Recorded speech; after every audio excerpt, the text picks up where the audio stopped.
Bonjour à toutes et à tous et bienvenue sur cette formation au montage vidéo, aux bases du montage vidéo.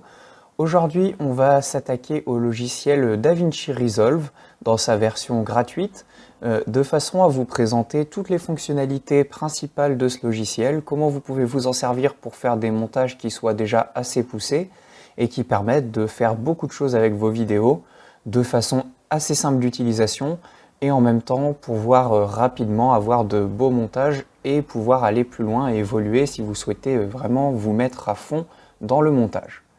Donc lorsque vous ouvrez le logiciel, vous arrivez sur la page Cut, qui est cette page-ci, et qui est la page la plus simplifiée du logiciel.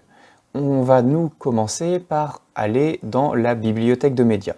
Donc pour ça, vous allez regarder en bas du logiciel, vous avez plusieurs petits icônes qui vont représenter en fait les différentes pages du logiciel. C'est-à-dire que DaVinci Resolve est composé de différentes pages qui vont permettre différentes fonctions. Par exemple, la page donc bibliothèque de médias, qui est la toute première page, permet elle d'importer des vidéos, tandis que la page Cut où on se trouvait auparavant permet elle de découper votre vidéo de façon rapide. Donc on va aller sur la bibliothèque de médias. Les autres pages, on verra par la suite à quoi elles correspondent, et on va commencer par essayer d'importer donc nos vidéos. Alors, pour cela, vous allez chercher dans votre ordinateur, en fait, via le logiciel. Vous avez notamment ici en haut à gauche, comme vous pouvez le voir, plusieurs solutions. Vous pouvez soit prendre donc ici le disque C, soit prendre sur un raccourci qui est le raccourci du fichier vidéo, en fait, du dossier vidéo de votre ordinateur. C'est-à-dire que si votre ordinateur a un dossier vidéo, il va tout de suite aller vous le proposer parce que logiquement, c'est là que se trouveront les vidéos. Mais vous pouvez tout à fait aller chercher dans votre disque. Alors moi, c'est le disque C. Pour vous, ce sera peut-être un autre disque. Et vous en aurez peut-être plusieurs si vous avez plusieurs disques de stockage sur votre ordinateur. Donc pour ma part, je vais aller chercher dans Vidéo. Il va donc me proposer les différents dossiers qui existent sur mon ordinateur au niveau du fichier vidéo. Vous n'êtes pas obligé de choisir un fichier. Si vous voulez vraiment prendre tout le dossier vidéo, vous cliquez sur le dossier vidéo et à ce moment-là, vous aurez toutes les vidéos qui s'affichent.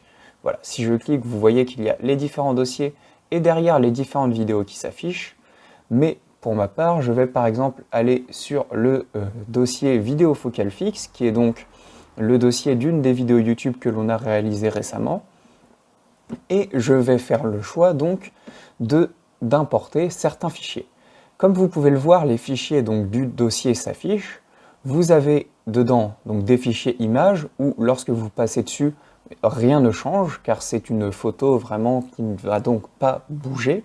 Cependant, si vous passez sur une vidéo, vous pouvez voir que l'aperçu évolue. C'est-à-dire qu'en fait, en temps réel, il va me montrer où est-ce que je me situe sur la vidéo. Si je me mets au milieu, il va me montrer ce qui se passe sur la vidéo lorsqu'on est au milieu de la vidéo. Si je me mets au début, il va me montrer au début de la vidéo qu'est-ce qui se passe. Cela me permet donc de voir rapidement si le fichier vidéo est celui que je souhaite voir et donc de m'en servir ou non. Également, vous avez des fichiers son où là, il va vous montrer donc le spectre sonore de votre fichier son, mais il ne vous montrera pas en temps réel des changements, vous avez juste le spectre sonore. Donc, pour ma part, je vais importer un fichier son, un fichier vidéo tout d'abord. Alors, vous voyez, il affiche un message vous disant que la fréquence d'image diffère de celle du projet. Cela ne s'affichera pas obligatoirement, mais si vous avez enregistré par exemple à 25 images par seconde et que de base le projet est à 30 images secondes, il va vous proposer deux options.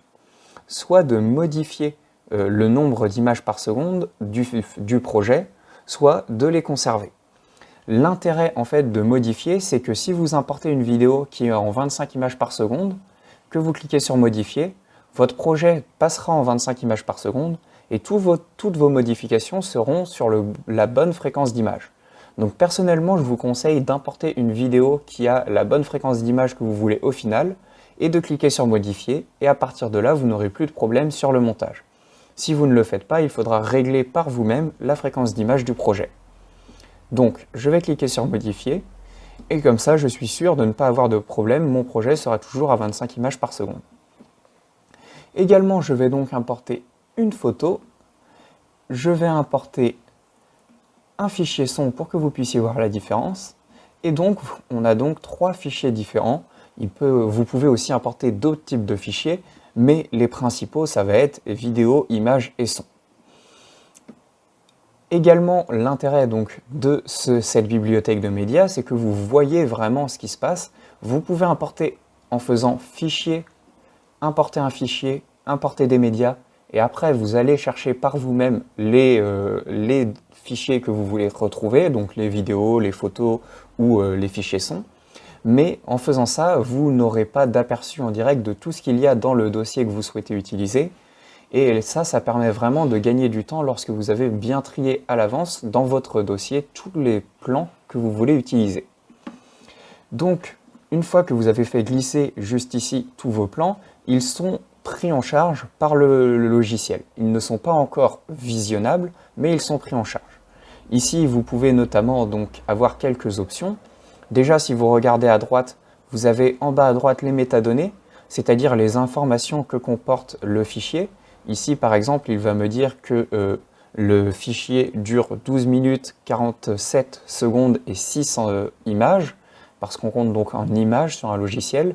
Comme il y a 25 images par seconde, s'il y a 6 images, ça veut dire qu'il reste à la fin 6 images sur les 25 images d'une seconde. Il va me dire profondeur audio, ça va être le nombre de bits dans l'audio, c'est-à-dire la qualité de l'audio. Il va vraiment me donner plein d'infos, notamment la date. Alors ici, il appelle date de modification, c'est-à-dire quand est-ce que j'ai touché au fichier pour la dernière fois. Cela va vraiment permettre de s'informer sur le fichier, vérifier que c'est bien le bon fichier et que tout correspond en termes de qualité. Vous pouvez également avoir donc le vumètre. Alors cela va vous permettre, lorsque vous avancez sur le fichier son, comme vous pouvez le voir, si je me mets à lancer le fichier son, hop, il va me montrer en temps réel ce qui se passe sur le fichier son et va me montrer donc le son. Je vais pouvoir voir s'il sature ou non et je vais pouvoir entendre en même temps ce qui se passe et ce qui se dit sur le fichier son. Donc ça, c'est très intéressant pour pouvoir entendre le fichier son si vous le souhaitez. Si vous voulez ajouter d'autres fenêtres ou en retirer, c'est en haut. Vous pouvez voir ici que donc, je peux retirer la fenêtre audio donc, avec le vumètre, ou alors je peux la remettre, je peux retirer les métadonnées ou les remettre. Pour cela, il me suffit de cliquer sur les fenêtres que je souhaite ajouter ou retirer. Également, à gauche, vous avez la même option. Si vous voulez retirer espace de stockage, vous pouvez. Cependant, vous n'importez plus rien. À ce moment-là, vous ne pouvez plus importer directement par la fenêtre d'espace de stockage. Vous avez vraiment toutes ces options-là. Et vous allez donc par vous-même pouvoir déplacer les fenêtres si vous en avez besoin, en retirer, en remettre plutôt facilement sur ce logiciel. Ça, c'est assez modulable et c'est pratique. Ensuite, ici, vous avez donc la possibilité de voir le fichier son. Vous pouvez cliquer sur le petit triangle pour mettre la lecture donc, du fichier son et que le fichier son se lance, ou la vidéo ou la photo. Ça vous permet vraiment de lire ce qu'il se passe. Pour l'arrêter, c'est le carré. Si vous voulez également un raccourci qui peut être pratique, c'est d'appuyer sur la touche espace de votre clavier. Hop, cela va lancer donc l'enregistrement, du moins ça va lancer le défilement de la vidéo ou du fichier son. Et pour l'arrêter, c'est pareil, c'est toujours la touche espace. C'est un raccourci assez pratique qui peut vous faire gagner beaucoup de temps. Voilà donc pour les informations principales. Une fois que vous avez fait ça, vous pouvez sortir de la bibliothèque de médias, vous avez fait votre importation et vous pouvez donc tout de suite vous passer vraiment au montage. Alors pour ça, il y a plusieurs options. Il y a soit la page de cut. Pour notre part, on va éviter d'en parler parce que c'est une page qui limite en fait les possibilités que vous avez et c'est une page vraiment spécifique à DaVinci Resolve. Le problème donc, c'est que si vous utilisez un autre logiciel de montage plus tard pour différentes raisons, la page de cut, vous ne retrouverez pas ces fonctions dans d'autres logiciels de montage et vous ne retrouverez pas la même manière de penser. Cependant, la page donc d'édition, qui se trouve juste à côté à droite, hop, si on va dessus, là c'est vraiment une page, même s'il y a plus d'informations, qui ressemble beaucoup à ce que vous allez retrouver sur tous les logiciels de montage professionnels, ou en tout cas les logiciels de montage assez poussés. Donc si cela vous intéresse, le fait d'apprendre cette page vous permettra d'apprendre à peu près tous les logiciels de montage et de s'adapter à peu près tous les logiciels. Donc c'est pour ça qu'on va plus parler de cette page.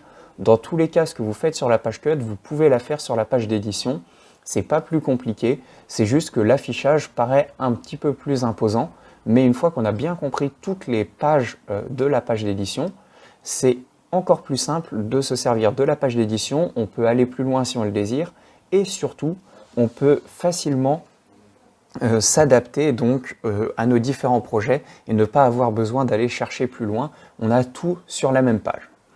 Alors, comme vous pouvez le voir ici, j'ai donc les projets que j'ai importés. J'ai donc mon fichier son, ma vidéo et mon image. Si je n'avais rien importé, ici ce serait vide, parce que c'est donc ma bibliothèque de médias que j'ai importé ici. L'intérêt de l'avoir importé auparavant sur cette page, donc bibliothèque de médias, comme je vous l'ai dit, c'est de pouvoir voir ici vraiment les fichiers et de pouvoir les trier beaucoup plus facilement. Et donc lorsque je suis sur la page d'édition, là j'ai vraiment les trois fichiers assez faciles d'accès. Si j'en avais mis plus, ils seraient tous là. Mais comme vous le voyez, il n'y a rien sur mon montage je le vois juste ici, et donc il n'y a encore rien de fait, c'est simplement importé pour pouvoir m'en servir si je le souhaite.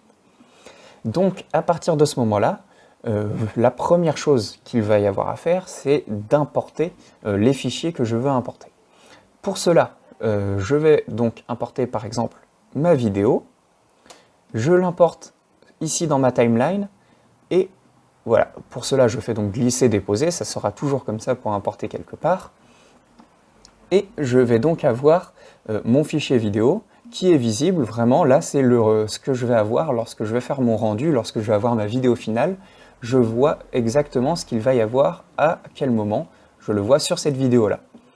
Donc c'est assez pratique et ça va vraiment permettre de voir ce que vous faites et d'importer facilement. Maintenant, une autre option que vous pouvez avoir si vous voulez importer, c'est de faire clic droit, créer une nouvelle timeline avec les plans sélectionnés. Ici, je n'en ai sélectionné qu'un, mais je pourrais très bien cliquer, faire CTRL, appuyer sur la touche CTRL de mon clavier si vous êtes sur Windows, et recliquer donc sur un autre fichier, et là faire clic droit, créer une nouvelle timeline avec les plans sélectionnés. Et là, ça se créera donc une timeline avec les deux plans. Ce qu'il faut savoir, c'est qu'une timeline, c'est donc ce que vous voyez en bas, hop, juste ici.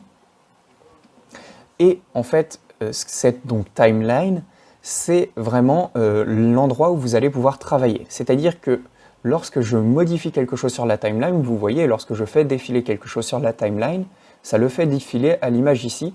Et en fait, ma timeline, c'est mon espace de travail pour créer mon rendu final. Vraiment, voilà, ici, comme vous le voyez, la vidéo finale que je vais avoir dépend de ma timeline. Donc si je change quelque chose ici, je change ma vidéo finale. Timeline, c'est vraiment juste le nom de l'espace de travail où vous faites vos modifications. Donc voilà, une fois que vous avez importé quelque chose dans la timeline, les premières choses qui peuvent être intéressantes à faire, c'est de vérifier que la timeline a bien les bons paramètres que vous souhaitez. Pour cela, vous allez dans Timeline, vous allez dans Paramètres de la timeline, et là, vous voyez les paramètres de base. Soit vous les laissez tels quels, là, par exemple, je suis en 1920 par 1080, donc de la Full HD, cela me convient parfaitement pour mes besoins, et je suis à 25 images par seconde, comme je vous l'avais dit, j'avais cliqué sur Modifier, donc j'ai bien mis à 25 images par seconde, parce que ma vidéo était à 25 images par seconde. Si ma vidéo était à 30 images par seconde, en cliquant sur Modifier, j'aurais mis la fréquence d'image de la timeline à 30 images par seconde. Si vous souhaitez faire des modifications ici, vous appuyez sur Utiliser les paramètres personnalisés, et là vous pouvez faire des modifications. Vous pouvez changer la qualité donc, de la vidéo, choisir vraiment le format que vous souhaitez. Vous pouvez ici carrément vraiment tout changer, changer le nombre de pixels précisément. Vous pouvez changer donc le ratio des pixels. En règle générale, laissez toujours sur carré, il n'y a pas de raison de changer lorsque vous faites de la vidéo standard en numérique. Et vous avez également le Fast Review que vous allez pouvoir changer, qui existe donc en différentes possibilités. Le Fast Review, pour vous expliquer facilement, en fait, ça va être la façon de voir la vidéo. De base, il est en mettre à l'échelle sans renier l'image. C'est-à-dire que lorsque vous ajoutez une vidéo dans votre timeline, une vidéo, une photo ou peu importe, elle va prendre la taille maximale qu'elle peut prendre. C'est-à-dire qu'elle va vraiment épouser les bords de façon à ce que votre vidéo prenne vraiment tous les bords. Et donc, si je vous montre, là ma vidéo elle est en Ultra HD, donc elle a 2 fois plus, enfin je pourrais zoomer 2 fois dedans, je ne perdrai pas en qualité. Si je vais sur Zoom, je vais vous expliquer après le zoom, 2 fois je ne perds pas en qualité.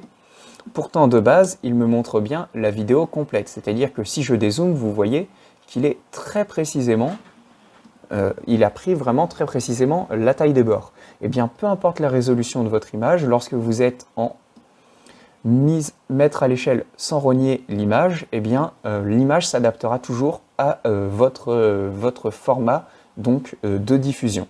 Donc ça c'est vraiment le mode le plus standard et le plus facile à utiliser parce que ça vous met tout au bon format et après vous n'avez plus qu'à vous adapter. Également au niveau du moniteur, vous allez pouvoir changer donc, la visualisation.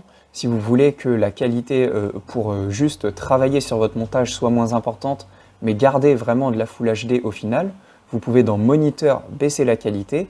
Cela va vous permettre donc de voir avec une qualité moins importante et donc de faire moins travailler l'ordinateur pendant votre montage et du coup qu'il puisse aller plus vite. Également au niveau de la profondeur d'image, ça c'est important de choisir la bonne profondeur d'image. Alors de base, il sera en 10 bits. Si vous ne savez pas ce que c'est, ne vous y intéressez pas. Si jamais vous faites vraiment des changements au niveau de la couleur, vous allez pouvoir décider de les laisser en 10 ou en 8 selon votre vidéo. Mais si ça ne vous parle pas, ne vous y intéressez pas, laissez ça de base et ça ne changera rien. Donc une fois que vous avez vérifié que tout était bon, là pour moi tout est bon, si jamais ce n'est pas bon, faites des modifications par vous-même. Vous allez faire OK et vous allez faire Timeline, Timecode de départ.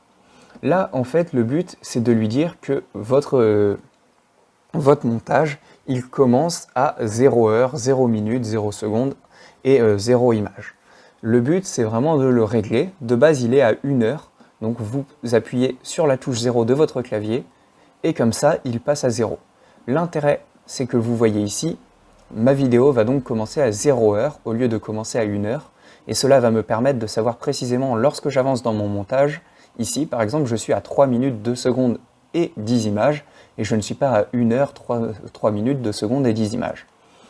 Lorsque la vidéo dure moins d'1 heure, c'est pas très dérangeant. On sait que ce chiffre n'est pas à prendre en compte, le 1 heure. Mais lorsqu'elle dure 4-5 heures, on ne sait jamais.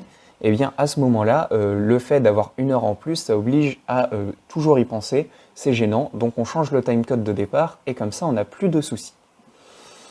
Et évidemment, l'autre intérêt de ce timecode de départ, c'est que si par exemple vous avez filmé une conférence et qu'elle commençait à 18h45 et que vous voulez vérifier par rapport au temps qui s'est passé réellement sur le moment, c'est-à-dire que vous savez qu'à 18h50, il va falloir ajouter une coupe dans votre montage, eh bien vous mettez 18h45 comme timecode de départ, timeline, timecode de départ. Ici vous mettez 18h45 avec le clavier, vous faites OK, et donc vous pourrez vérifier au moment où vous êtes à 18h50 que c'est bien le bon moment. Ça va vous éviter de calculer qu'il faut être à 5 minutes, à 5 minutes c'est 18h50, vous faites votre coupe, ça vous évite de penser à tout ça. Une fois que cela est fait, vous avez donc votre projet qui est réellement paramétré et vous allez pouvoir commencer à vous préoccuper de tout ce qui va concerner le montage plus poussé. Pour cela, le panneau le plus intéressant pour vous, ça va être l'inspecteur. L'inspecteur, si vous ne l'avez pas, vous cliquez dessus juste ici, en haut à droite, et vous allez avoir la vidéo et l'audio si vous avez un fichier vidéo et un fichier audio. L'intérêt de l'inspecteur, c'est de pouvoir faire toutes les modifications que vous voulez pour un plan. C'est-à-dire que le plan qui est ici, qui est donc mon fichier vidéo, lorsque je clique dessus, vous voyez que dans l'inspecteur, je vais pouvoir modifier des choses sur ce plan. Je vais pouvoir changer le mode de fusion, ça ne va pas réellement vous servir normalement. Ensuite, je vais pouvoir changer l'opacité. Ça par contre, c'est très important. L'opacité, ça va permettre vraiment de changer en fait la transparence de l'image. C'est-à-dire que si je suis à 0%, mon image est complètement transparente, donc ici comme il n'y a rien derrière, ma vidéo en fait devient noire. Mais si je rajoute une photo derrière, vous voyez que comme il est transparent, eh bien l'image, je vais voir l'image. Maintenant, si je mets la vidéo pas du tout transparente, donc l'opacité à 100%, eh bien je ne vois plus l'image parce qu'elle ne laisse pas du coup voir l'image par transparence. Si je le mets à 50%, la vidéo est à moitié visible et l'image est à moitié visible. C'est vraiment un principe de transparence, l'opacité. Cela va donc vous permettre de faire des transitions en fondu. C'est-à-dire, c'est des transitions où la vidéo apparaît progressivement ou disparaît progressivement. Pour vous montrer, je vais ajouter une image clé. Le principe des images clés, donc, c'est d'appuyer sur ce petit carré inversé. Vous allez pouvoir, en fait, en cliquant sur ce petit carré ou ce petit losange, comme vous préférez, vous allez faire opacité à 0. Vous allez un petit peu plus loin, on va avancer un petit peu à, par exemple, 4 secondes, je vais mettre l'opacité à 100%. Et ce que ça va me faire, c'est que la vidéo, si je vous montre, la vidéo va apparaître progressivement. Alors, il y a eu un petit problème au niveau des images clés, voilà. Vous voyez, la vidéo apparaît progressivement parce qu'en fait, le principe des images clés, c'est que à l'endroit où vous ajoutez une image clé, il va indiquer à ce moment-là de la vidéo que la transparence doit être de 0. Maintenant, je m'avance dans la vidéo, j'ajoute une image clé, donc je vais ajouter une image clé juste ici. Et bien à ce moment-là de la vidéo, il doit être à une transparence de 100.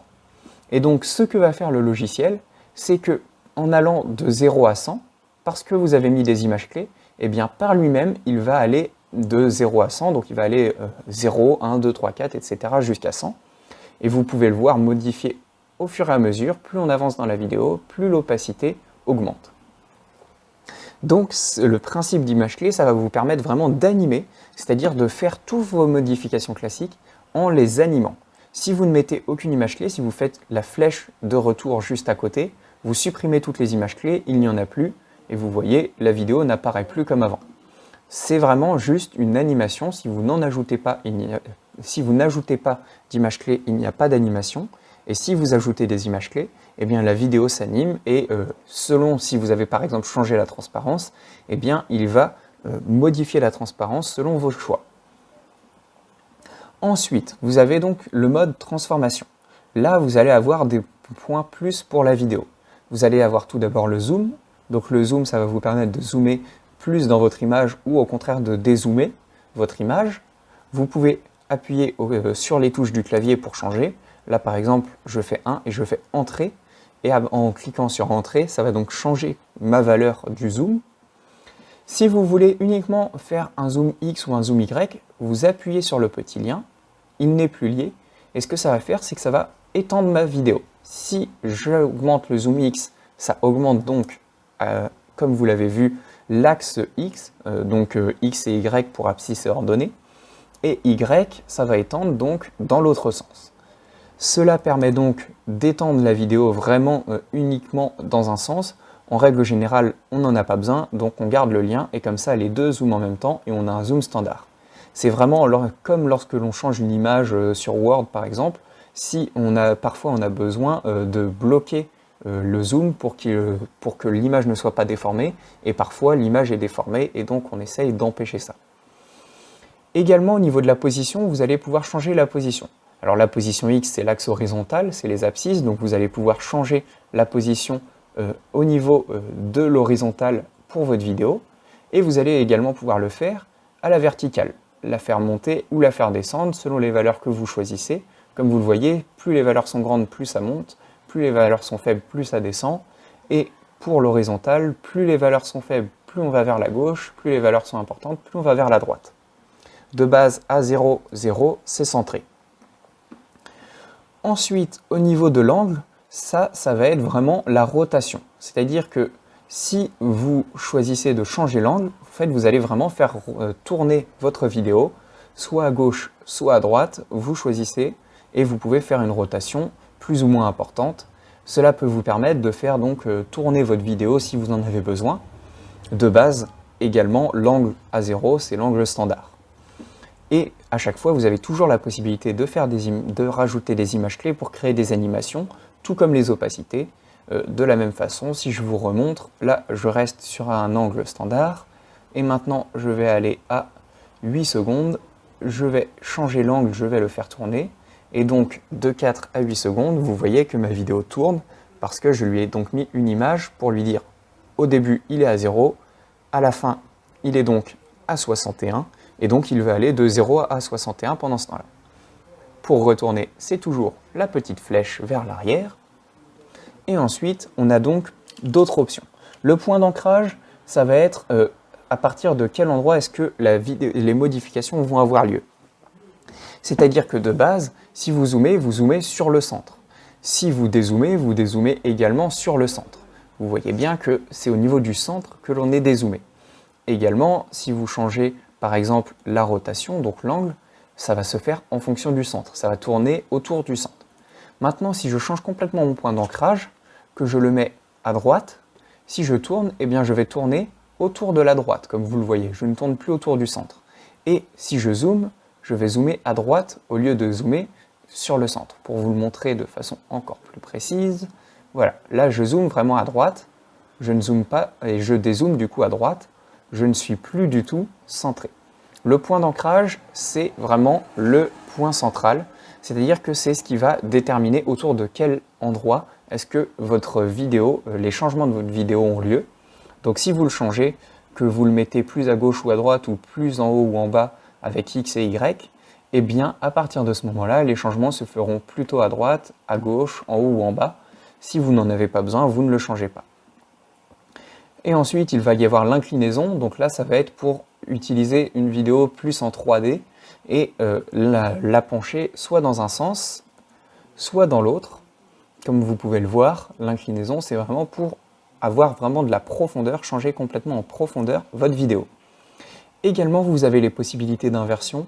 Inverser donc complètement l'image, comme vous le voyez, soit en horizontal, soit vous pouvez l'inverser en vertical. Alors ça fait très bizarre du coup quand on n'a pas l'habitude de le voir, mais si votre vidéo était inversée à la base, par exemple vous filmez dans un miroir, vous voulez la remettre dans le bon sens, eh bien vous cliquez sur inverser et elle redevient dans le bon sens. Voilà pour les points principaux en transformation. Ensuite, le menu rognage, ça va permettre de, comme vous le voyez, découper la vidéo sur la gauche, sur la droite. Et justement, si on met quelque chose en dessous, hop, on va revenir ici. Si je rogne, eh bien vous voyez que cela affiche ce qu'il y a en dessous. Ce qu'il faut bien retenir, c'est que dans votre timeline, ce qui est le plus bas, c'est ce qui va être le moins visible et ce qui est le plus haut va être le plus visible. C'est-à-dire que le fichier qui sera le plus haut dans votre timeline sera toujours celui qui sera prioritaire. Si je le mets transparent, on ne le voit plus, mais s'il n'est pas transparent, il est prioritaire. Même si celui du dessous est transparent ou non, ça peu importe. À partir du moment où il y a un fichier au-dessus de lui, eh bien, il n'est plus visible si le fichier le recouvre complètement. Donc si vous rognez une partie, eh bien la partie que vous avez rognée, on verra le fichier du dessous. La partie que vous n'avez pas rognée, on ne verra pas le fichier du dessous. Donc vous pouvez rogner à gauche, à droite, en haut et en bas. Cela peut vous permettre par exemple de donner un aspect cinéma en découpant en haut et en bas. Hop, si je vous montre rapidement, voilà, on va retirer le fichier du dessous, on va tout simplement essayer de se déplacer, voilà, et vous voyez que là on a les bandes noires du cinéma en ayant justement fait ces modifications en haut et en bas. Alors, il y a d'autres solutions pour le faire, mais voilà, une des solutions c'est ce rognage et l'adoucissement. Ça va permettre en fait, si je vous montre, d'avoir un flou, c'est-à-dire que ce soit plus doux la transition et que ce ne soit pas brut comme ce l'était de base. Comme vous voyez, hop, si je mets à 0, la transition elle est très dure, vous voyez qu'on passe directement du noir à la vidéo. Et si j'adoucis, eh bien on passe progressivement du noir à la vidéo et la transition est plus douce. Pour ouvrir et retirer un menu, donc rognage ou peu importe lequel, vous faites double clic dessus. Et pour le retirer, donc double clic également. Si vous ne voulez pas vous en servir, que vous ne voulez pas qu'il s'affiche, vous appuyez sur le rouge. Le rouge, ça va désactiver ce que vous avez fait comme changement sur ce menu-là. Quand il est gris, il est désactivé. Quand il est rouge, il est activé. Donc là, je ne veux pas que le rognage s'applique, donc je le désactive. Faites attention, si vous désactivez par exemple transformation, que vous avez fait des modifications, elles ne seront donc plus visibles. Vous avez le menu zoom dynamique, il ne va pas vous être très utile parce que en fait c'est un zoom automatique, mais il vaut mieux faire son zoom soi-même parce que ça vous permettra par vous-même d'être sûr que le zoom vous correspond, alors qu'un zoom dynamique, en fait, ça va se faire automatiquement, mais du coup vous n'êtes pas sûr que cela corresponde à vos besoins. Également, vous avez la stabilisation, ça va être assez intéressant. C'est une stabilisation au montage, donc si vous avez plus de pixels dans votre vidéo que sur la vidéo finale, ce que va faire le logiciel, c'est qu'il va zoomer dans votre image, il va calculer en fait les déplacements que vous avez pu faire si vous êtes sur une vidéo où il y a du mouvement, c'est-à-dire une vidéo que vous n'avez pas filmée sur un trépied, où vous vous déplacez avec l'appareil, ou alors simplement où l'appareil tremble. Il va compenser ces tremblements pour que la vidéo soit le plus stable possible, et en faisant ça, il va donc zoomer dans l'image, il va retirer des pixels. C'est pour ça que c'est important d'avoir plus de pixels auparavant. Pour cela, en stabilisation, vous pouvez choisir de combien il va zoomer. Le cropping ratio, ça va être ça. Plus il est faible, moins il va zoomer. Plus il est important, plus il va zoomer. Plus vous zoomez, plus vous perdez en qualité. Par contre, plus la stabilisation pourra être importante. Personnellement, je vous conseille de vraiment vous mettre au minimum, donc à 0,250 si c'est possible. Si vous avez vraiment besoin de plus zoomer, vous pouvez le faire, mais vous allez perdre encore plus en qualité, donc faites attention, ça reste un zoom numérique. Également, smooth, c'est donc la douceur des changements, c'est-à-dire que les modifications qu'il va faire en zoomant et en compensant les mouvements va être plus ou moins douce selon ce que vous choisissez. Si de base vous ne voulez rien changer, laissez le smooth de base, ne le changez pas. Et strength, ça va être la force, c'est-à-dire si les changements vont être très rapides ou non. De base, pareil, ne le changez pas. C'est des points qui se changent vraiment si vous avez des problèmes sur votre stabilisation, mais dans 99% des cas, tout se passe bien.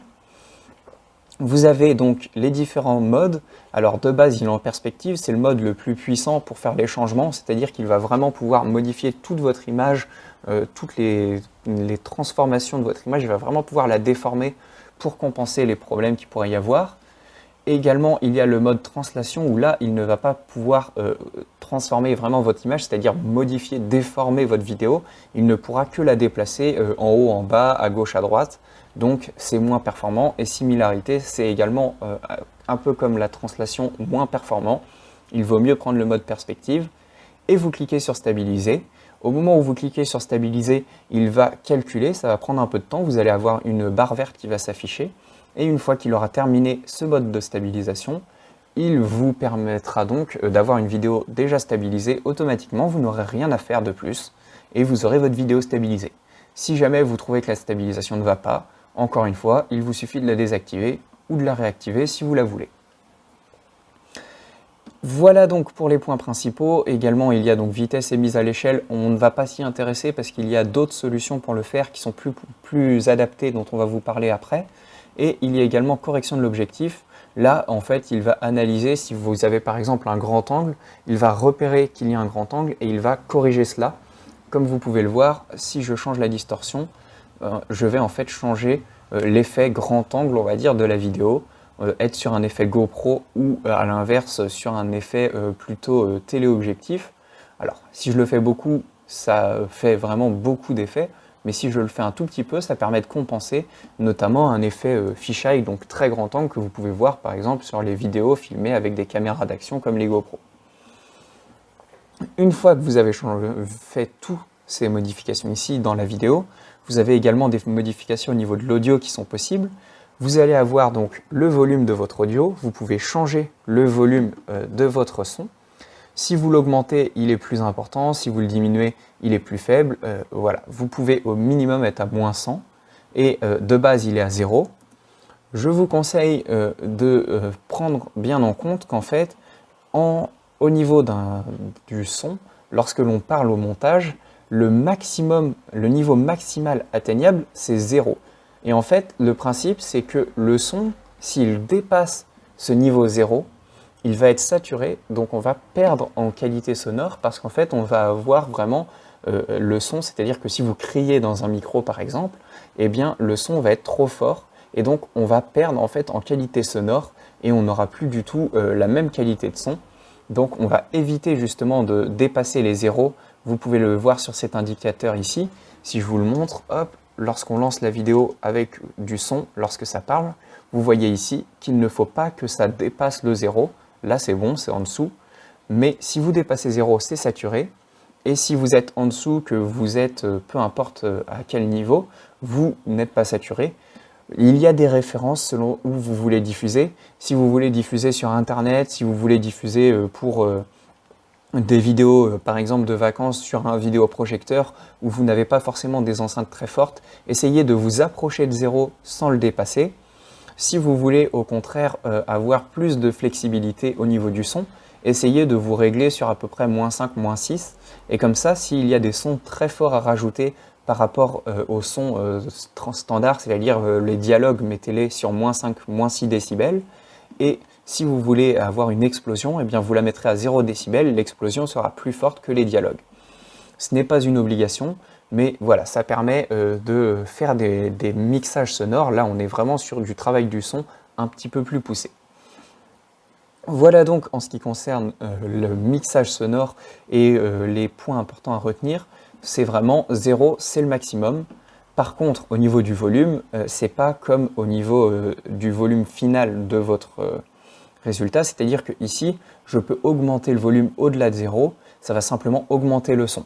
Tant que vous voyez juste ici, tant que je ne suis pas saturé, c'est-à-dire que mes bandes, comme vous voyez, il n'y a plus d'informations, tout est blanc. Si tout n'est pas blanc, c'est que j'ai encore de l'information dans le son. Donc vous voyez, ici je peux augmenter de 3 décibels, je n'ai aucun pic qui va dépasser vraiment le fichier et qui va dépasser en haut et en bas. Si j'ai des pics qui dépassent en haut et en bas, ça veut dire que mon son est saturé et là c'est problématique. Donc vous pouvez vous fier à ça pour vérifier que ça ne dépasse pas donc le 0 décibel ou encore regardez ici comme je vous l'avais dit. Ici, vous avez donc les fichiers audio A1 et A1 et A2 dans le mixeur, c'est-à-dire la piste audio 1 et la piste audio 2 de votre timeline. Et le son global, c'est dans M1, donc le mixeur final. C'est surtout là qu'il faut regarder parce qu'en fait, c'est au final, est-ce que le son sera saturé sur votre vidéo? Ça sera dans M1 que vous le saurez. Voilà donc pour le volume. Également le plan. Donc, ce qui concerne le plan sonore, en fait, ça va être, est-ce que vous mettez le son plus à gauche, à -100, il va être uniquement dans l'oreillette gauche, donc dans l'écouteur gauche si vous écoutez avec des écouteurs, ou uniquement dans l'écouteur droit si vous écoutez avec des écouteurs, ou alors dans l'enceinte droite, peu importe le système que vous utilisez. Si vous avez de la stéréo, vous allez changer la stéréo en changeant le plan. De base, il est à 0, c'est-à-dire autant à gauche qu'à droite. C'est juste si vous voulez mettre vraiment plus à droite ou plus à gauche parce que la personne qui parle à droite de l'image, eh bien vous pouvez le modifier ici, en ajoutant donc plus à droite ou moins à gauche. Également le pitch, donc là c'est le changement en fait de tonalité, le changement de hauteur. Si vous changez ça, ce que ça va faire, c'est que ça va augmenter la hauteur de la voix. Donc la voix va être plus aiguë si vous augmentez les demi-tons, ou plus grave si vous baissez les demi-tons. Là c'est plus pour donner un style particulier à une voix ou à une musique, en changeant donc si elle est aiguë ou non. Et vous pouvez changer plus précisément avec donc 100 qui est les centièmes. Également, vous avez l'égaliseur. Donc là, l'égaliseur, c'est quelque chose de plus poussé au niveau du son. Ça va vous permettre de couper certaines fréquences parce que le son, c'est des fréquences, ça va de 0 à 20 000 Hz environ, du moins de 20 à 20 000 Hz si on veut être précis, dans ce que l'on peut entendre en tant qu'humain. Là, c'est vraiment très poussé, c'est pour changer, vraiment couper. C'est-à-dire, ce qu'il faut retenir, c'est que plus les fréquences sont hautes, donc plus on a des Hertz importantes, plus au niveau du son, plus ce sera aigu. Donc si on veut retirer les aigus, on va ajouter l'égaliseur, et vous voyez le 4, je vais le mettre à gauche, et là du coup tous les sons aigus seront coupés, il n'y aura que les sons assez graves, ou à l'inverse, je vais laisser les sons aigus, et je vais couper tous les sons graves en mettant vers la droite. Voilà, ça c'est quelque chose de plus poussé, et ça va donner vraiment des styles particuliers à votre son. Faites-le si vous voulez vraiment donner un style à votre son, sinon l'égaliseur, vous le désactivez, vous ne vous y intéressez pas, c'est pas indispensable pour un fichier son.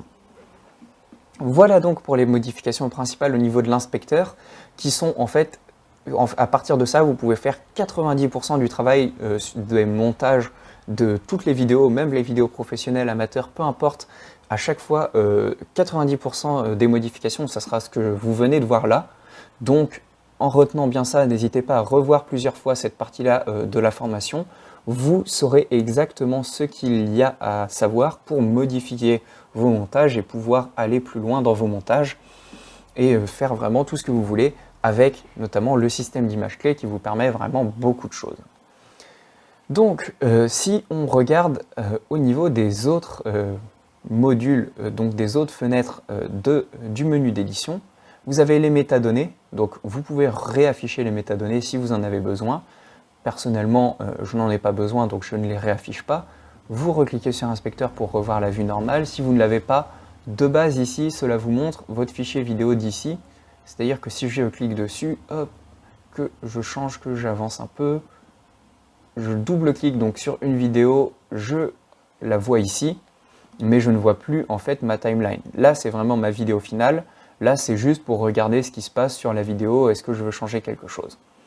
Donc, si vous ne voulez pas voir ça, vous faites Inspecteur, et comme ça, vous êtes sûr de faire tous vos changements sur la vidéo finale, et vous ne risquez pas de vous perdre entre la gauche et la droite, quelle vidéo est la vraie. Vous activez l'inspecteur, il n'y a plus de problème. Également, donc, vous avez toujours Play et Arrêt que vous pouvez faire avec la touche Espace. Sinon, vous pouvez lire en arrière, vous pouvez faire des sauts en arrière et en avant. Ça, c'est pas le plus indispensable. Ce qui va être vraiment intéressant, c'est ici, vous avez de base donc la souris, qui est ce que vous utilisez classiquement, normalement sur un ordinateur. Vous allez avoir l'option de coupe, qui est ici. Soit vous cliquez dessus, soit vous appuyez sur la touche B. Là, si j'appuie sur la touche B de mon clavier, je passe sur le mode rasoir. Le mode rasoir, ce que ça va faire, c'est que si je clique à l'endroit que je souhaite, donc sur ma vidéo avec le mode rasoir, je fais un clic gauche avec ma souris, il va découper ma vidéo en deux et je vais avoir deux fichiers différents. Si vous ne souhaitez pas, vous pouvez toujours faire CTRL-Z. CTRL-Z, c'est le raccourci pour faire un retour en arrière. Voilà, donc ça vous permet d'ajouter une coupe. Ce mode rasoir, qui est vraiment très pratique. L'inconvénient par contre de ce mode rasoir, comme vous pouvez le voir, c'est qu'il faut changer. Vous n'avez plus la souris, vous êtes obligé de passer sur ce mode rasoir. Si vous voulez une autre option, vous allez dans DaVinci Resolve, juste en haut à gauche, vous faites personnalisation du clavier, et là vous allez vraiment pouvoir changer toutes les touches de votre clavier et leur donner un style très particulier, c'est-à-dire changer vraiment, comme vous voyez, chaque possibilité, en fait il y a des raccourcis clavier pour chaque chose, et vous pouvez dire, est-ce que pour ce raccourci, par exemple, imaginons, je veux scinder le plan, eh bien le raccourci, ça sera CTRL plus la touche anti-slash. Voilà, vous pouvez changer ça. Pour changer ça, pour vous montrer rapidement, hop, on va aller, par exemple, on va prendre affichage, inverser le volet, vous cliquez dessus, vous cliquez sur le raccourci clavier, et vous allez taper sur les touches que vous souhaitez. Par exemple, là, je vais appuyer sur la touche T, et inverser le volet, ça va devenir la touche T. Lorsque j'appuierai sur la touche T sur mon montage, ça inversera le volet. Maintenant, je vais faire un retour en arrière parce que ce n'est pas mon but, mais si vous voulez changer ça, vous pouvez le faire facilement de cette façon-là. Et une option que moi j'utilise, que très peu de monde utilise et qui n'est vraiment jamais présentée, et pourtant je la trouve extrêmement intéressante lorsque l'on veut faire du montage, c'est la touche rasoir. Je vous conseille de paramétrer une touche de votre clavier. Pour ma part, j'ai mis Y, comme vous pouvez le voir. Donc pour faire ça, vous cliquez dessus et vous ajoutez la touche que vous voulez. Moi, j'ai mis donc Y, vous pouvez vraiment mettre ce que vous voulez. Cette touche rasoir, ça va vous permettre vraiment beaucoup de choses. et je vais vous le présenter tout de suite, juste une fois que vous avez fait vos changements, donc vous avez choisi la touche de votre clavier pour rasoir que vous voulez, vous faites enregistrer. Lorsque vous cliquez sur enregistrer, il va vous demander de créer un nom pour le clavier, parce qu'en fait, vous pouvez vraiment choisir les claviers que vous souhaitez. Là, il y a un clavier DaVinci Resolve, un clavier Apple Final Cut Pro X, Avid Media Composer, Premiere Pro. Et là, moi, j'ai mon clavier personnalisé DaVinci Resolve avec découpe T, entre parenthèses Razor pour rasoir. Et donc là, vous avez vraiment, comme vous le voyez, le clavier que j'utilise, qui est personnalisé pour mes besoins. Et donc, vous pouvez enregistrer différents claviers qui vont correspondre à différents besoins. Par exemple, un clavier que vous utilisez pour du montage, un clavier pour de l'étalonnage, parce qu'on peut aussi faire de l'étalonnage, donc de la retouche de couleur dans DaVinci Resolve directement. Et donc là, la touche rasoir, je l'ai personnalisée, j'ai fait enregistrer, j'ai enregistré le nom de mon clavier, et donc moi je vais faire annuler parce que les modifications, je ne veux pas les garder, mais si je le voulais, j'aurais donc fait enregistrer. Et la touche rasoir, ce que ça va faire, c'est que donc, moi j'avais appuyé paramétrer Y. Vous, peu importe la touche que vous avez paramétrée, si vous cliquez dessus lorsque vous avez sélectionné une vidéo, ça va la couper en deux, comme le mode rasoir. Sauf que l'intérêt de faire cela, c'est que vous êtes toujours sur la souris, vous n'avez pas besoin de passer sur le rasoir. Donc si vous cliquez sur rasoir, en fait vous ne pouvez plus utiliser la souris, vous ne pouvez plus vous déplacer, sélectionner un plan. À chaque fois que vous voulez sélectionner un plan, en fait, vous le découpez au lieu de simplement le sélectionner. Donc, pour revenir à la souris, c'est la touche A si vous voulez le raccourci clavier, ou alors vous cliquez sur souris, donc touche A, hop, je passe sur la souris, et ça me permet à la fois de sélectionner les plans et d'ajouter une découpe à l'endroit où je me trouve très précisément en appuyant sur Y, donc CTRL Z pour revenir en arrière encore une fois. Et donc ce fameux Y, ça va vraiment me permettre de gagner beaucoup de temps, parce que je peux rester sur ma touche, sur ma souris, et je peux continuer à sélectionner mes plans et ajouter les coupes en même temps, sans avoir besoin donc de passer sur le mode rasoir, puis de revenir à ma souris à chaque fois. Et donc ça, je le trouve vraiment très pratique ce raccourci-là, et ça vous permet aussi en fait de mettre sur une touche que vous pouvez par exemple prendre à la main gauche. Comme ça, vous faites vos découpes à la main gauche, vous faites votre sélection à la main droite, et ça vous permet de ne pas avoir besoin en fait, d'être gêné. Vous avez vraiment une main pour une fonction, et c'est plus facile, ça vous permet de bien vous y repérer. Voilà donc pour ce qui concerne les découpes. À droite, à gauche, vous pouvez le voir dans les fenêtres, il y a la bibliothèque d'effets. Encore une fois, en haut à gauche, vous cliquez sur bibliothèque d'effets si vous ne l'avez pas. Là, ça va vous permettre d'ajouter des choses. Vous pouvez ajouter des textes. Alors, un texte standard, hop, je l'ajoute dessus. Vous pouvez le voir ici, je peux modifier, donc changer, je tape du texte, par exemple je vais taper bonjour, hop, voilà, j'ai ajouté bonjour qui s'affiche à l'image. Je peux changer donc la police, c'est-à-dire, voilà, comme vous voyez, mettre une autre police. Je peux changer la couleur de mon texte, je peux le mettre par exemple en rouge. Je peux changer sa taille, le rendre plus grand ou moins grand. Je peux vraiment faire beaucoup de choses sur ce texte. Ici, je peux changer donc l'alignement, si je veux qu'il soit à gauche, centré, à droite, ou alors plutôt de façon à ce que tout soit en colonne, c'est-à-dire que mon texte, s'il y a plusieurs lignes, elles s'arrêtent toutes au même endroit et elles commencent toutes au même endroit. Voilà, c'est les mêmes vraiment fonctionnalités que sur tous les logiciels d'édition de texte standard. Et donc là, par exemple, je peux le mettre en centré. Ensuite, je peux changer la position à gauche ou à droite de mon texte, en haut ou en bas. Je peux changer le zoom que je fais sur mon texte. Je peux changer son angle, ça c'est vraiment les fonctions qu'on a déjà vues avant, c'est pour ça que je vais assez vite. Et je peux changer également, ajouter des ombres, c'est-à-dire que si j'augmente à gauche, vous voyez que j'augmente les ombres à gauche, j'augmente en haut ou en bas, je peux augmenter donc l'orientation donc de mon ombre, et je peux faire qu'elle soit plus ou moins floue, cette ombre, comme vous voyez là elle est floue, là elle n'est pas floue, et je peux faire qu'elle soit plus ou moins transparente, donc l'opacité, toujours le même principe. Et donc voilà, je peux vraiment jouer sur cette ombre, et si je veux la désactiver, c'est toujours la même touche, rouge ou gris. Voilà, c'est pour ça que je vous disais que apprendre l'inspecteur c'est très important, parce qu'après c'est toujours les mêmes fonctions. Et là si on va dans vidéo, vous voyez que j'ai les mêmes modifications qu'avant. Pour mon texte, je peux directement changer dans vidéo au lieu de changer sur le menu de texte qui par contre lui permet plus de possibilités. Donc là, vous êtes assez libre de choisir ce que vous voulez pour votre texte, vous avez vraiment beaucoup de possibilités. Et vous pouvez également ajouter des textes un peu particuliers. Vous voyez ici, hop, je vais supprimer mon texte, je clique dessus. Surtout, ne faites pas supprimer directement, sinon ça va faire sauter tout votre montage. Si je vous montre, je fais supprimer, vous voyez, mon image qui était là, elle a reculé. Donc pour ne pas faire ça, vous mettez votre fichier au bout de votre montage, là où il n'y a aucun autre fichier. Et là, vous faites supprimer avec la touche supprimer de votre clavier pour aller plus vite. Vous avez toujours une touche supprimer, vous cliquez dessus. Et vous avez des textes ici, vous en avez plein, vous pouvez choisir vraiment ce que vous voulez. Le principe en fait, c'est que ces textes-ci sont eux personnalisés. Comme vous pouvez le voir, on est vraiment sur des textes beaucoup plus poussés, avec voilà, des effets de 3D, etc. Donc je vous invite à aller chercher par vous-même tous les effets possibles pour les textes. Voilà. Maintenant, je vais le retirer.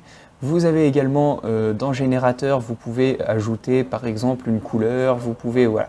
C'est vraiment plein d'effets que vous avez. Donc je vous invite à aller chercher les transitions vidéo, les transitions audio. Regardez un peu ce qui vous plaît, ce qui ne vous plaît pas. Parce que là, en fait, c'est juste, il y a rien à apprendre de plus. Vous les mettez. Et après, si vous voulez faire des modifications, ça sera toujours dans l'inspecteur. Vous cliquez dessus. Et dans l'inspecteur, vous faites vos modifications. Donc voilà, là, il n'y a pas plus à vous montrer. Il faut tester en fait vraiment parce qu'il n'y a pas à apprendre, ça dépend de chaque transition a des modifications différentes, on ne peut pas vous montrer pour toutes les transitions, c'est en fonction de la transition que vous choisirez. Et vous avez également des effets audio que vous pouvez retrouver ici, c'est le même principe, si vous voulez en apprendre plus là-dessus, vous pouvez voir. Il y en a des quand même assez importants. Noise Reduction, ça va retirer le bruit de fond. Si vous avez du bruit de fond sur votre audio, donc vous cliquez dessus et vous le glissez sur le fichier audio où vous voulez le retirer. Et là, vous pouvez donc faire des changements. De base, il est déjà réglé. Il vous suffit d'analyser. Si vous le souhaitez, pour avoir un réglage plus précis, en faisant analyser, vous allez vraiment retirer le bruit de fond. Donc c'est pour ça que c'est assez intéressant. Noise Reduction, ça permet de retirer un bruit de fond qu'il y aurait sur un fichier audio. Et après, il y a des effets, donc du reverb, du pitch, voilà, vous avez vraiment du délai, vous pouvez vraiment changer plein de choses. Là, je vous laisse vous renseigner sur les changements des fichiers son. Là, on n'est plus dans du montage, on est vraiment dans du montage sonore, c'est encore une autre discipline. Voilà donc les points importants des fenêtres que l'on voit directement lorsque l'on est sur DaVinci Resolve. Mais il y a une autre fenêtre très intéressante, c'est lorsque vous avez cliqué sur un fichier, c'est d'appuyer sur la touche R de votre clavier. Lorsque vous appuyez sur la touche R de votre clavier, vous avez le menu de vitesse. Et cela va vous permettre d'accélérer ou de ralentir votre vidéo. Je peux donc l'accélérer ou la ralentir, ou carrément la mettre en lecture en sens arrière. Si je mets -100, il lit en sens arrière, c'est-à-dire que la fin est le début et le début la fin. Hop, je reviens sur R. Et si vous faites, et donc vous pouvez augmenter la vitesse ou la diminuer sinon pour faire des ralentis ou des accélérés. De base 100, c'est la bonne vitesse. Également, vous avez donc le nombre d'images par seconde que vous pouvez changer. En fait, en changeant la vitesse, vous changez le nombre d'images par seconde. Parce que si vous accélérez, il y aura moins d'images par seconde. Si vous accélérez, il y aura donc moins d'images par seconde. Et si vous ralentissez, il y aura plus d'images par seconde par rapport à la vidéo de base. Et vous avez donc la durée. Évidemment, si vous voulez faire des ralentis qui sont fluides, il faut avoir beaucoup d'images par seconde à la base pour pouvoir ralentir. Sinon, ce ne sera pas fluide, vous aurez des sauts, mais ça, c'est juste le principe du ralenti. Vous pouvez également ajouter un arrêt sur image.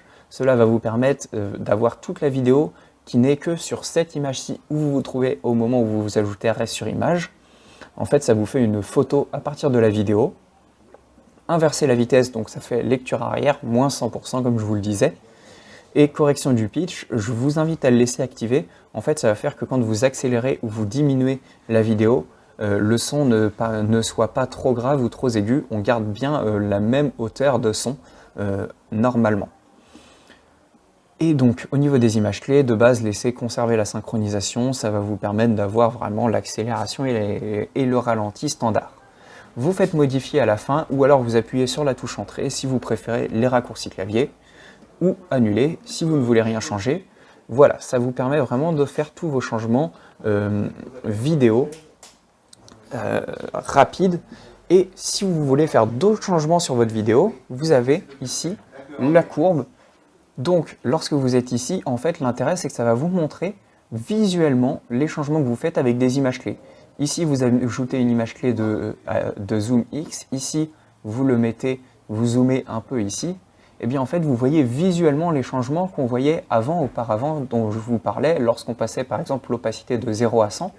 Ici, en passant donc le zoom de 1 à 1,53, eh bien, vous voyez, on voit visuellement à quoi cela correspond. Et cela va vous permettre donc déjà de mieux vous y repérer si vous le souhaitez, mais également de lisser. Vous pouvez lisser comme vous le voyez ici, hop, si j'augmente, je peux changer. L'intérêt, c'est que le zoom là va se faire progressivement. Il va être, vous allez voir, il va zoomer donc lentement au début. Hop, alors là j'ai pris sur trop longtemps. Pour vous montrer ça rapidement, on va refaire un changement au niveau du zoom. Hop, je vais mettre donc une image, j'avance un tout petit peu, je zoome un petit peu, donc il me met une image. Vous voyez que de base, il zoome donc vraiment naturellement, c'est-à-dire qu'il va zoomer vraiment en crantage standard, alors que si vous appuyez et que vous faites ralentir, en fait, ce que ça va faire, c'est que, hop, si je vous montre, au début, il va pas zoomer, et tout d'un coup, il va zoomer très vite, comme vous le voyez. Hop, je vous le remets. Il ne zoome que très lentement, et tout d'un coup, il zoome beaucoup plus vite. Ça vous permet de le faire beaucoup plus fluidement, et d'avoir des transitions qui soient fluides au niveau du zoom, au niveau de ce que vous voulez, pour ne pas tout d'un coup passer sur un zoom sans raison. Il va accélérer ou diminuer progressivement le zoom. Donc ça, c'est l'option en changeant ici. Lorsque vous cliquez sur celui-ci, ça va diminuer donc à droite. Ici, ça va diminuer à gauche. Ici, ça va diminuer à gauche et à droite si vous avez plusieurs images. Et ici, eh ben, c'est standard, c'est-à-dire qu'il ne ralentit pas ou accélère. Il est vraiment à vitesse constante pour le changement.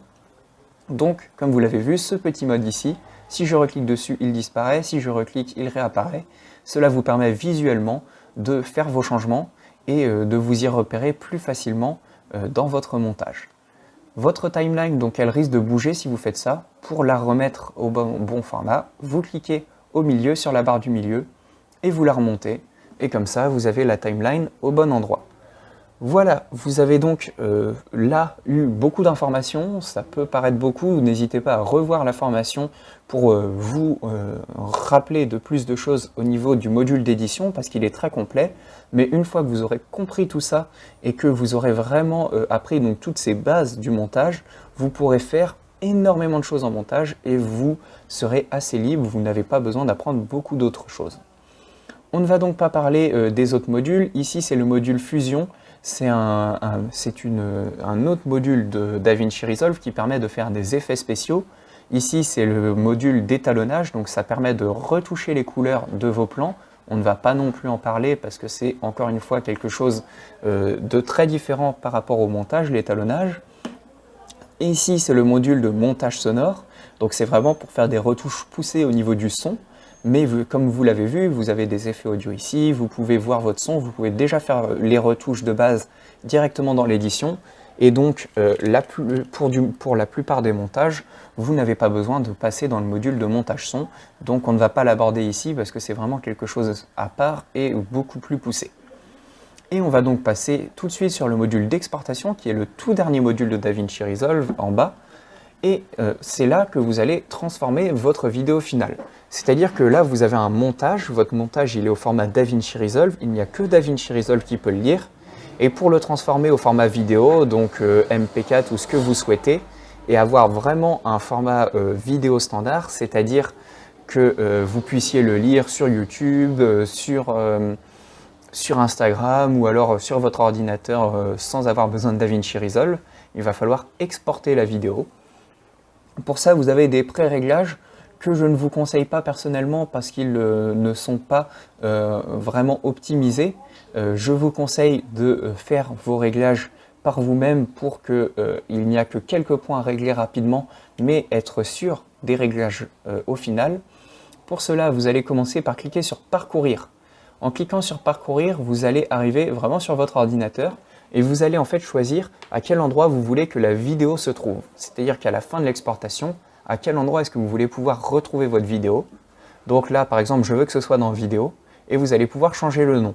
Je vais l'appeler montage DaVinci Resolve, par exemple, mais vous pouvez lui donner le nom que vous voulez, ça sera le nom de votre vidéo. Une fois que vous avez fait ça, exporter, vous faites plan unique si vous voulez avoir une seule vidéo. Si vous voulez que chaque plan de votre montage soit une vidéo à part, vous faites plan individuel. Je vous conseille de mettre plan unique parce que normalement on ne fait qu'une seule vidéo et donc on a ce mode plan unique.